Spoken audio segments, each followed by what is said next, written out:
Hello friends, welcome to Commerce and Excel Telugu. Okay, so last videos లో మనం చూసింది Excel VBA లో string functions ని ఎలా యూస్ చేయాలో నేర్చుకున్నాం కదా. సో ఈ వీడియో నుంచి మనం నేర్చుకోబోయేది ఏంటిది అంటే Excel VBA లో if then and else statements ని ఎలా రాయాలో నేర్చుకోబోతున్నాం అన్నమాట.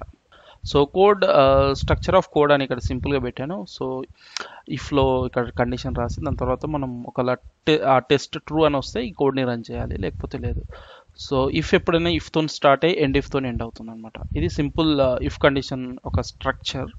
ఓకే, సో ఇప్పుడు మనం VBAలో ఆల్రెడీ కొన్ని VBA కోడ్ ఉంది, అది మనం ఆ మ్యాక్రోస్ చెక్ చేసుకున్నాం. ఓకే, ఇది సింపుల్ ఇఫ్ ఇంకా else statement VBA macro.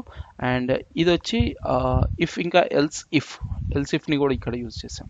Okay, so first మనము ఇఫ్ అండ్ ఎల్స్ ఎలా రాయాలి, ఎలా యూజ్ చేయాలో నేర్చుకుందాం. ఓకే, సో ఈ మ్యాక్రో రిక్వైర్మెంట్ వచ్చి ఒక నెంబర్ని యూజర్ ఎంటర్ చేసిన తర్వాత ఆ నెంబర్ ఈవెన్ నెంబరా ఆడ్ నెంబరా చెప్పాలన్నమాట. సో ఫస్ట్ యూజర్ ఎంటర్ చేసే నెంబర్ని మనం ఈ ETR_NBR అనే నెంబర్ వేరియబుల్లో స్టోర్ చేసుకుంటున్నాము. తర్వాత ఈ నెంబర్ ఈవెన్ ఆడ్ చెప్పడానికి మనము ఈ నెంబర్ని 2తో డివైడ్ చేస్తున్నాం. 2తో డివైడ్ చేసిన తర్వాత వచ్చిన రిమైండర్ని మనము ఒక వేరియబుల్లోకి స్టోర్ చేసుకుంటున్నాము. ఆ రిమైండర్ వచ్చి ఆ వేరియబుల్ నేమ్ వచ్చి రిమైండర్_NBR అనమాట. ఓకే, సో రిమైండర్_NBRలోకి మనం ఆ రిమైండర్ ఎలా తీసుకొస్తామంటే మోడ్ అనే VBA కోడ్ని మనం యూజ్ చేయాలి. సో ఫస్ట్ యూజర్ ఎంటర్ చేసిన నెంబర్ని అప్డేట్ చేసి తర్వాత మోడ్ అని రాసి తర్వాత నెంబర్ 2ని అప్డేట్ చేయాలి. సో అప్పుడు ఇక్కడ ఏదైతే నెంబర్ అప్డేట్ అవుతుందో ఆ నెంబర్ని 2తోని డివైడ్ అయిన తర్వాత వచ్చే రిమైండర్ ఈ వేరియబుల్లోకి స్టోర్ అవుతుంది. దాని తర్వాత మనం ఇఫ్ కండిషన్లో ఇది ఈవెనా ఆడా చెక్ చేస్తాం. ఎట్లా అంటే ఈ రిమైండర్ ఒకవేళ ఈక్వల్ టు 0 అయితే మెసేజ్ బాక్స్లో it is a even number అని వస్తుంది అనమాట.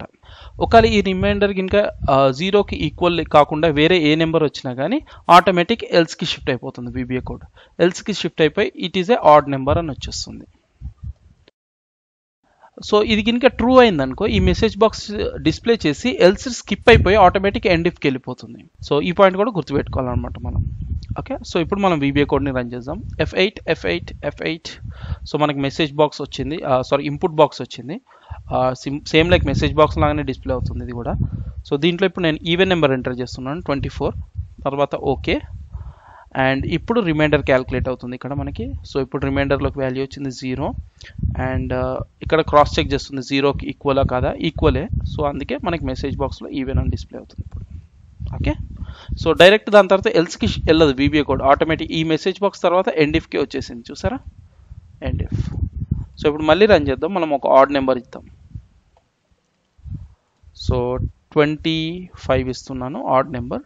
ఓకే, అండ్ ఇప్పుడు మళ్ళీ కండిషన్ క్రాస్ చెక్ చేస్తుంది, ఈ రిమైండర్ ఈజ్ ఈక్వల్ టు 0. ఇప్పుడు ఆల్రెడీ రిమైండర్లోకి 1 అనే నెంబర్ వచ్చింది అనమాట, ఎందుకంటే 25ని 2తో డివైడ్ చేస్తే రిమైండర్ వచ్చి 1 అనమాట. సో ఇప్పుడు ఆ రిమైండర్ 1 ఈజ్ ఈక్వల్ టు 0 అంటే అప్పుడు ఫాల్స్ వస్తుంది, ఆటోమేటిక్ ఎల్స్కి షిఫ్ట్ అయిపోయింది చూస్తే. ఓకే, సో దాని తర్వాత ఆడ్ నెంబర్ అని వస్తుంది, 25 is a odd number. And so ఈ విధంగా మనం సింపుల్ ఎక్సెల్లో ఇఫ్ ఇంకా ఎల్స్ స్టేట్మెంట్స్ని రాసుకోవచ్చు అనమాట. సో ఇప్పుడు సేమ్ ఇఫ్ కండిషనే, బట్ ఎల్స్ ఇఫ్ యూజ్ చేసాము. ఇక్కడ ఓన్లీ ఎల్స్ యూజ్ చేసాం కదా, ఇక్కడ ఎల్స్ ఇఫ్ కూడా యూజ్ చేసాము. ఇప్పుడు ఏదో ఎలా రన్ చేస్తామో చూద్దాం. సో ఇక్కడ రిక్వైర్మెంట్ ఏంటంటే యూజర్ సేమ్ ఇన్పుట్ బాక్స్లో మనకి ఏజ్ ఎంటర్ చేస్తాడు. ఆ ఏజ్ కనుక 18 కంటే తక్కువ కాదా చెక్ చేస్తే 18 కంటే తక్కువ అయితేనేమో చిల్డ్రన్ అని ఇవ్వాలి, 18 ఇంకా 60కి మధ్యలో ఉంటేనేమో అడల్ట్ అని కేటగిరీ ఇవ్వాలి, 60 ఆర్ 60 కంటే ఎక్కువ ఉంటే సీనియర్ సిటిజన్ అనే కేటగిరీ రావాలి. సో ప్రతి కేసులో మనకి చెకింగ్ ఉంది కాబట్టి ఇక్కడ నేను ఎల్స్ ఇఫ్ యూజ్ చేశాను. ఫస్ట్ కేసులో మనం ఎల్స్ పెట్టుకోవచ్చు, బట్ స్టిల్ నేను క్రాస్ చెక్ చేద్దామని చెప్పి ఎల్స్ ఇఫ్ యూజ్ చేశాను. ఎల్స్ పెట్టుకున్నా కానీ పనిచేస్తుంది, ఎందుకంటే ఈ 2 ఆల్రెడీ క్రాస్ చెక్ అయిపోయాయి కాబట్టి. సో అది ఆటోమేటిక్ గ్రేటర్ దెన్ 60 ఉంటుంది కాబట్టి ఇది లాస్ట్ది ఎల్స్ అని పెట్టుకున్నా సరిపోతుంది. మనం ఎల్స్ ఇఫ్ పెట్టుకొని చెక్ చేసుకుందాం. F8. సో ఇప్పుడు ఏజ్ ఎంటర్ చేయమంటుంది. సో ఫస్ట్ మనము చిల్డ్రన్ ఏజ్ ఎంటర్ చేద్దాం, 15 ఎంటర్ చేస్తున్నాను. ఓకే, 15 ఈజ్ లెస్ దెన్ 18 కాదా చెక్ చేస్తుంది. Yes, it is less than 18. Is 15, age category is children. So ఈ మెసేజ్ బాక్స్ డిస్ప్లే అయింది.